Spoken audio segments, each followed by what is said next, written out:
Hi. I became a Christian when I was about 14, 15 years old. I went to a summer festival in England called Soul Survivor. And Michael Pilavacci was preaching, and that's when I decided to give my life to Jesus. What I've realised in the last few years is that I think being a Christian is more than just making a choice once in your life. It's about following God, listening to Him instead of yourself, and that's a real challenge. So I went to university in Birmingham, England, and in my first year there, I started realising that I didn't really read my Bible. So that was kind of a new experience, and I'd never really thought about it before. It'd just been something I listened to and heard at church on Sunday.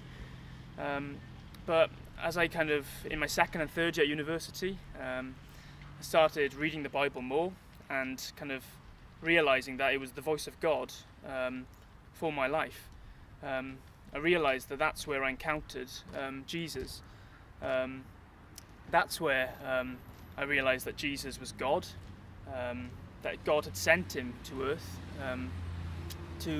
to live a perfect life, the life I should have lived, and also to die the death I should have died.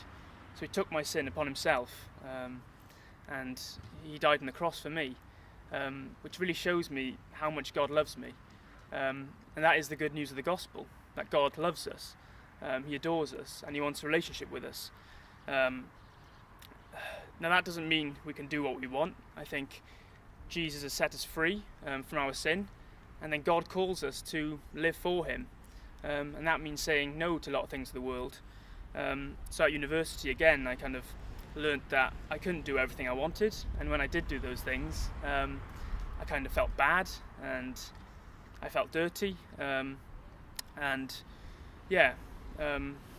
saying yes to God is the right option, and it's Jesus that helps us do that by setting us free, by making us clean before God. We are declared righteous before God because of Jesus, and that is the good news. And kind of by living in that freedom, we really do experience what Jesus said to us, that I have come to give you life and give it to the full.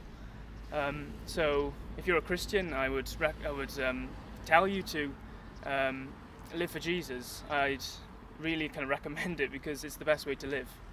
I've experienced that in my life, and I see it in other Christians' lives as well, that they have a changed attitude. They love people.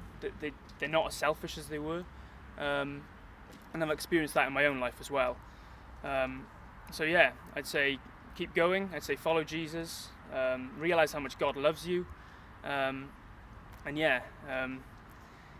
He loves you, and that is the good news.